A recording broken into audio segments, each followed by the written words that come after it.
Inicialmente, arranquemos indicando para qué sirve, para qué funciona Azure DevOps. Hace algunos años, con el advenimiento de las metodologías ágiles, surgió también efectivamente necesidades importantes. Metodologías ágiles como por ejemplo Scrum, Streamlabs. Bueno, hay una cantidad de metodologías que efectivamente se han venido fusionando al entorno en la parte empresarial, que facilitan que nosotros podamos tener mayor facilidad en cuanto a la parte de abordar proyectos de desarrollo e implementación, bien sea grandes, medianos o pequeños. Desde este punto de vista, hacía falta una herramienta, por decirlo así, que sirviera para realizar la integración entre la parte del requerimiento, la automatización y adicionalmente, ya desde el aspecto técnico, tener la posibilidad de facilitar que tanto los equipos de desarrollo como los equipos de infraestructura pudieran, con el menor traumatismo posible, poder realizar despliegues de una manera fácil, centralizada y sobre todo de una manera permanente. Desde ese punto, Azure DevOps podríamos decir que es una evolución de los servicios de aquello que denominábamos Team Foundation, Visual Studio Team Foundation, que básicamente servía como repositorio de control de código y facilitaba que pudiéramos tener control de código. Vamos a ver un poco más adelante, dentro de algunos de los capítulos, cómo funciona esa parte de control de código. Es más, se destina un capítulo especial a eso. Inicialmente, los componentes de Azure DevOps están dados desde los servicios de Microsoft en la plataforma de servicio de Azure. Entonces, efectivamente aquí podemos visualizar lo que Microsoft efectivamente indica sobre Azure DevOps. Entonces, en cuanto a las facilidades de herramienta de planificación efectivamente de servicios ágiles, y no quiere decir que sea exclusivamente para proyectos o destinados específicamente para servicios de agilismo, pero pues se centra bastante en este tipo de objetivo, ¿sí? No quería decir así que no se pudieran generar proyectos en cascada, pero la finalidad no sería esa. Puntualmente la finalidad es proyectos de agilismo. Entonces, desde ese punto se ofrecen interacciones bastante fuertes desde el inicio hasta la finalización y el ciclo completo de la parte de la mantenibilidad y toda la gobernanza de los proyectos. Entonces, en ese punto, no solo proyectos de desarrollo, también a veces elementos en cuanto a despegue de infraestructura, componentes de seguridad. Ya allí nos metemos efectivamente en otro campo que es DevSecOps, que es despliegue, operación y seguridad. Entonces también hay otro elemento allí que también va a ser parte de uno de los cursos que vamos a trabajar en esta plataforma. Entonces, desde ese punto, DevOps podríamos decir que es ese servicio completo de plataforma que te permite realizar el requerimiento y, adicional al requerimiento, también poder implementar todo el tema de historias de usuario, seguimiento, la métrica de cómo se está realizando todo el ciclo completo en cuanto al seguimiento. Entonces eso sirve básicamente a aquellos que fungen como líderes de proyecto, gerentes de proyecto, o de igual forma también lo que denominamos en agilismo el Scrum Master, o también los dueños de producto, de ver cómo se está, y el del equipo en general, poder ver cómo se está realizando el seguimiento completo a ese tipo de proyectos. Pero no solo basta ahí, eso podríamos tener otras herramientas de las cuales no vamos a mencionar nombres, pero que ustedes ya efectivamente en publicidad de internet y en publicidad de otras organizaciones lo hemos visto, en el cual se puede tener allí, se podría decir que un control para la parte de requerimientos, pero no, lo comento allí, no queda únicamente allí. DevOps facilita que podamos tener el requerimiento atado a través de algo que denominamos en épicas, historias de usuario y tareas granulares de cada uno de los servicios.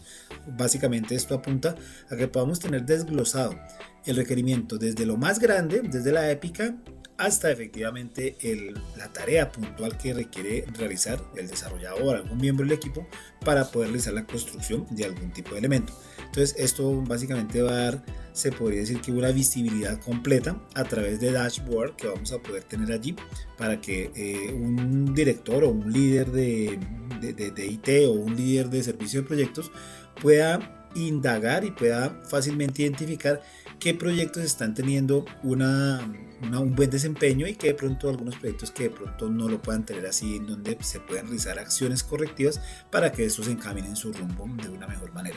Entonces véalo allí. Entonces Azure DevOps efectivamente tiene allí herramientas para planificación ágiles, componentes para entrega continua para cualquier plataforma.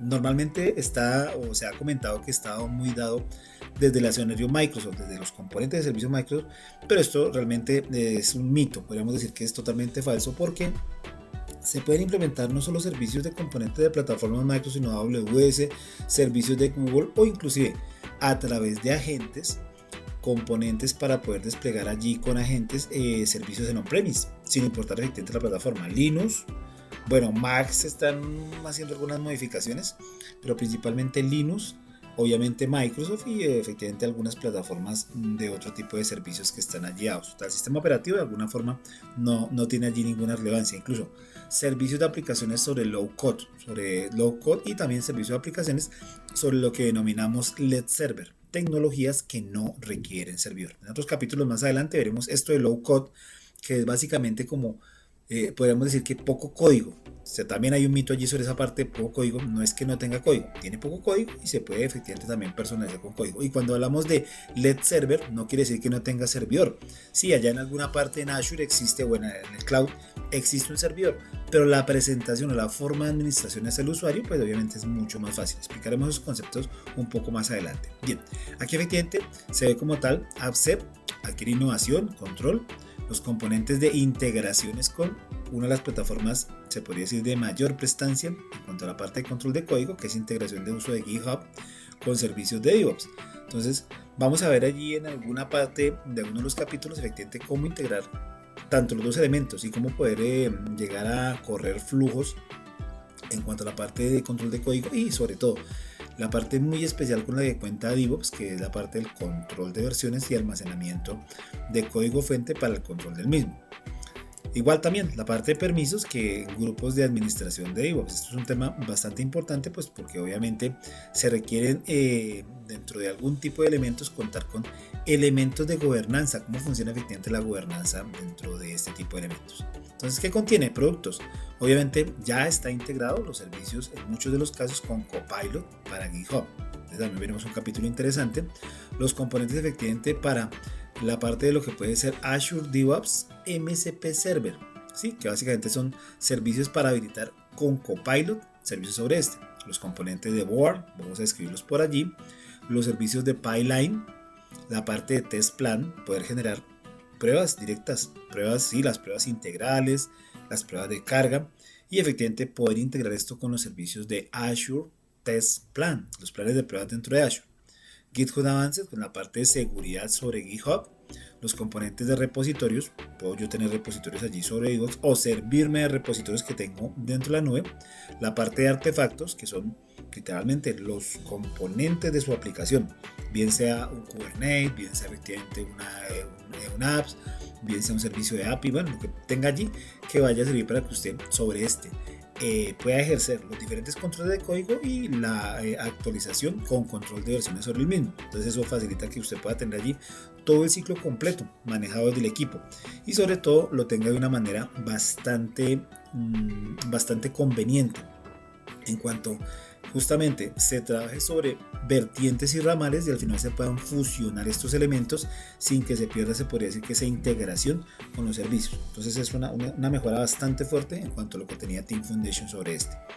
Grupos de administradores, lo que ya comentamos, o sea, poder hacer granularización de todos los equipos, poder tener desde los elementos puntuales de quién, aquí el usuario es importante, obviamente en agilismo, si usted ha trabajado con agilismo, sabe que le estoy hablando, y en este punto, a diferencia de lo que podríamos decir de los proyectos en cascada, en este aparte es muy importante porque el usuario, quien es el dueño del producto, quien es quien nos entrega el requerimiento, quien es quien idea o quien tiene efectivamente el conocimiento de la aplicación, pues obviamente debe estar participando activamente en todo el ciclo. A diferencia de los proyectos en cascada, el usuario al principio entrega unos requerimientos y se podría decir que pasaba un tiempo después de la construcción para que este usuario volviera a encontrarse con nosotros a probar o ver qué le estamos entregando. En este caso, el usuario participa activamente y de alguna forma. Hay por allí una frase importante y bien interesante que se ata al agilismo y es: bienvenido a requerimientos cambiantes. Efectivamente, el agilismo está concebido justamente para eso, poder con el ritmo de la tecnología que estamos teniendo, tener requerimientos que cambien, que efectivamente no es que vayan a cambiar dramáticamente cambiando la aplicación de cabo a rabo, no. Básicamente es requerimientos que hagan que la aplicación efectivamente se fortalezca, tenga elementos mucho más enriquecidos y adicionalmente se pueda tener sobre esta una mayor flexibilidad en cuanto a la parte de operación. Entonces por eso efectivamente estaba allí esa parte de requerimientos cambiantes. Hay por allí otro elemento que lo utilizamos mucho cuando trabajamos en este tipo de capacitaciones y comentamos que DevOps puede doler al principio. ¿A qué se refiere eso de que puede doler al principio? ¿Es que nos pegan con DevOps? ¿Nos golpean? ¿Nos dan duro? No. Básicamente es que para aquellos equipos de desarrollo, miembros de equipo, líderes, inclusive cambiar de las metodologías ágiles, de las metodologías en cascada, metodologías ágiles, puede ser un poco traumático, puede incluso llegar a representar un reto bastante fuerte porque pues ya la gente trae, se puede decir que un esquema de pensamiento en cuanto a cómo se abordan los proyectos y pues de repente llegar a cambiar esa parte para algunas personas puede ser un poco complicado. Entonces desde ese punto de vista puede que de pronto se tenga esa parte allí que Azure o los componentes de agilismo y DevOps podrían doler al principio, si se puede decir así, podrían ser un elemento allí como de pronto un poco atropellado, a veces un poco accidentado, pero una vez usted se adapte a la parte de agilismo y le empiece a gustar, va a encontrar que es bastante chévere. Y DevOps forma parte de ese conjunto de herramientas que le van a servir para que esa adaptación sea mucho más fácil, incluso con elementos de automatización. Entonces, obviamente aquí, desde quien recoge la información, el usuario, quien efectivamente está ideando su producto y es dueño total del producto, por eso se llama Product Owner, en ese punto también hasta los diferentes escenarios de desarrollo, QA y obviamente la parte de seguridad e infraestructura. Entonces se podría decir que hay un escenario integral en el cual se ha tenido en cuenta todos los elementos del equipo en línea transversal para efectivamente evitar lo que nos sucedía en la metodología anterior, que es que a veces parte de los equipos no se enteraban sino hasta que ya la aplicación estaba a punto de salir a producción y pues obviamente esto sugería algún tipo de tropiezos y accidentes porque pues obviamente en muchos de los casos al realizar el lanzamiento de una aplicación pues empezaban a funcionar de manera inadecuada o a no funcionar otros elementos de la infraestructura subyacente. Entonces con eso Azure DevOps y los componentes de agilismo pues han facilitado que se pueda hacer mucho más fácil, mucho más rápido y adicionalmente de una manera menos accidentada y más segura. Entonces, ese punto bien. La parte efectivamente de toda esta inteligencia artificial ya empieza a agregarse a los servicios de DevOps. Entonces, inclusive vemos empresas que ya lo están aplicando desde hace mucho. Aquí desde el nivel latinoamericano encontramos muchas compañías que ya están agregando cada vez más a los servicios y componentes de sus infraestructuras y sus ecosistemas, componentes de DevOps. ¿Cómo es el tema de licenciamiento? Normalmente, efectivamente, me preguntan, bueno, ¿y la licencia cómo es? Porque eso debe ser costoso. Entonces, DevOps, licencias. Entonces, ¿cómo funciona? ¿Es caro? ¿Es costoso? ¿Es gratis? Bueno, empecemos por ver que dentro de ese servicio Azure no ofrece nada dentro de los servicios, se podría decir que de manera gratuita. Pero sí hay de alguna forma algún tipo de prebendas especiales que usted puede llegar a obtener. Entonces, desde ese punto, básicamente, DevOps te puede ofrecer a usted algunas cosas en especial. Por ejemplo, para empresas que están empezando, se podría decir que Microsoft les da una especial atención en cuanto usted puede tener con una suscripción de Azure, de estas que comentamos hace algún momento, que eran de tipo, no digamos que gratuito, sino de algún tipo de subvención a través de créditos o a través del inicio, poder tener hasta 5 usuarios y 1 o 2 flujos de manera paralela para poder trabajar. Ya ahorita más tarde explicamos cómo sería esa parte de los escenarios de flujos paralelos. Sí, vamos a ir explicándolos cómo es, porque básicamente se podría decir que a veces son conceptos que un poquito le dan a uno, se podría decir que un poquito por la cabeza, pero ya vamos a ir ahí trabajándolos. Entonces vea, aquí están dos tipos se podría decir de licencias bastante interesantes. Lo que denominamos free, ¿sí? Que efectivamente le facilita a uno tener un trabajo hospedado, había leído que eran 2, pero es un trabajo hospedado hasta 1800 minutos al mes. Eso es bastante para efectivamente hacer despliegues, es un dinero bastante para una empresa pequeña donde hay 1 o 2 desarrolladores o un equipo pequeño que efectivamente está realizando entrega y despliegue continuo de una manera bastante práctica. Entonces este es efectivamente el plan free, tiene 2 gigas y efectivamente cuenta con algunos servicios que usted puede integrar fácilmente. Son licencias que podemos decir tipo individual. Ya efectivamente aquí le indican en el video, arranque hasta si efectivamente empiece gratis. Entonces usted puede tener los elementos para recolección de información y el despliegue de pequeñas aplicaciones o aplicaciones que incluso, bueno, no tan pequeñas, ya efectivamente la pena allí también indicarlo allí, no tan chicas, puede tener allí efectivamente una facilidad de poder desplegar este tipo de elementos y tener allí Testplan y otros. Y ahí efectivamente 5 primeros usuarios gratis. Después del sexto, efectivamente ahí, después 6 por cada usuario al mes. Si usted lo ve, realmente no es costoso para toda la cantidad de servicios. Vamos a ver efectivamente aquí todos los elementos que enriquecen todo el ecosistema de Azure DevOps y cómo usted puede sacarle provecho a este tipo de elementos. Ya efectivamente empieza usted a ver allí licencias que empiezan a hacer un poco, este esquema de licenciamiento ha venido cambiando. No quiero decir que efectivamente esa sea la última palabra, pero usted va a empezar a notar allí cosas bien especiales. A medida que se va madurando en el ciclo de servicio, pues obviamente usted va teniendo más flujos, va teniendo efectivamente más pipeline, va requiriendo más usuarios, más almacenamiento y demás, y entonces efectivamente aquí el escenario empieza a crecer porque le dice $52 al mes por usuario, donde usted tiene efectivamente allí una cantidad interesante. Mira, y cuando yo voy creciendo 7, 8, 9, hasta 10 usuarios, 520 al mes. Claro, cuando usted tiene un equipo de 10 usuarios, tiene un equipo de desarrollo fuerte. Entonces, en ese punto, pues se podría decir que esto puede ser colocado dentro de los costos del proyecto. En muchos de los casos, las empresas suelen, ¿cómo se podría indicar allí? Pueden tener esa parte de incluir ese costo de la herramienta, que es lo muy normal colocarlo, dentro del despliegue y operación de sus productos. Y obviamente eso, pues, es un costo que se está sopesando en cuanto a un mejor servicio, un mejor despliegue, el tema de seguridad y otros que vale la pena indicarlo. Voy a dejar este vínculo por allí en los comentarios del video con el objetivo de que ustedes efectivamente puedan ver cómo funciona ese tema de licenciamiento y puedan darle una mirada. ¿Listo? Y este que es efectivamente Azure DevOps Server, esta parte, licencias de Azure DevOps Server 2022, ya está siendo deprecado. Sí, ya está siendo en este momento, muchas compañías están saltando del servicio de server a los componentes montados directamente sobre cloud, porque ofrecen pues un mayor respaldo, mayor flexibilidad.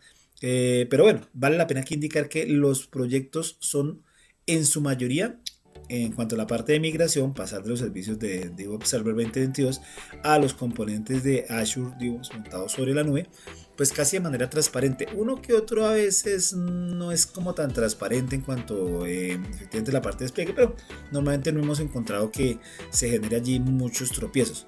Sí, porque la mayoría del esquema en cuanto a la parte de los proyectos es más o menos el mismo. Sí, efectivamente se presenta, y debo ser sincero allí, se presenta un gran tropiezo cuando tratamos de migrar de Team Foundation, de TFS, hacia componentes de DevOps, bien sea hacia server o bien sea hacia services, puesto que allí el esquema de la parte del proyecto es bastante diferente. Entonces voy a explicar allí brevemente cómo sería. TFS guardaba, se podría decir que una versión del proyecto dentro de cada equipo del desarrollador. Entonces, desde ese punto de vista, claro, se tenían diferentes tipos de versiones y realizar allí tanto los commit como la parte del fusion de los diferentes proyectos, pero resultaba un poquito allí como medio complicado. Incluso a veces se perdían versiones y entre versión y versión podrían presentarse accidentes que le requería a veces inclusive llegar a reconstruir parte del código o tener allí uno que hacer comparaciones de tipo manual. Eso para aquellos que trabajamos medianamente con ese servicio, con ese sistema, pues nos representaba una incomodidad y pues inclusive algunas veces nos quejábamos del producto. Mientras que cuando el advenimiento de DevOps, los servicios efectivamente de los componentes de control de código desde GitHub, el desarrollador aparentemente su máquina tiene una versión, aparentemente lo tiene, no, tiene parte del esquema y la forma en cuanto se fusiona está dado a través de todo un núcleo, un core que facilita que yo pueda tener una versión principal, que es una versión que no se toca, lo que denominaríamos un main, una versión, un ramal principal colocado en la versión principal de código, la cual se podría decir que la última versión funcional, lista y operativa. Esa no se toca, a partir de esta se sacan ramales. El desarrollador se podría decir que gracias a las conexiones de internet de nuestra era moderna, facilita que pueda tener algunos de los documentos más importantes, pero parte del esquema estamos montando sobre nube. Entonces hay una comunicación donde se podría decir que toca estar conectado de una manera permanente al internet para poder estar haciendo los commits y estar haciendo efectivamente toda la parte de los merge que se requieren. Entonces es muy funcional, no es pesado, no se requiere efectivamente tener una gran capacidad en cuanto a la parte de máquina y se puede tener efectivamente allí, se puede decir que funcione de una manera mucho más práctica. Entonces ventajas de uno al otro que básicamente están dando ese punto. Bien, entonces desde esta parte, correcto, tenemos allí efectivamente la parte de costos, usted a la vio, como le comenté, le voy a dejar allí los vínculos de esta parte para que usted pueda darle también una mirada y coger y decir cuál sería la comparativa y analizarlo usted. Pero lo importante aquí es que usted puede iniciar en un escenario, digámoslo que gratuito, entre comillas, no es gratuito, usted ya tiene una suscripción, debe tener una suscripción y algo muy importante, al inicio de la suscripción, eso lo veremos en parte de un video un poco más adelante, vamos a tener que realizar como una carga de un formulario o una solicitud de un formulario donde pedimos que nos autoricen ese primer flujo, porque por defecto no viene activo. Entonces le toca uno pedir para ese primer flujo. Normalmente se demoran alrededor de 4 a 6 horas activando el flujo, pero esa es una tarea un poquitico más técnica que vamos a trabajar en uno de los videos más adelante. Bien muchachos, hasta este punto interesante, nos vemos en el siguiente video.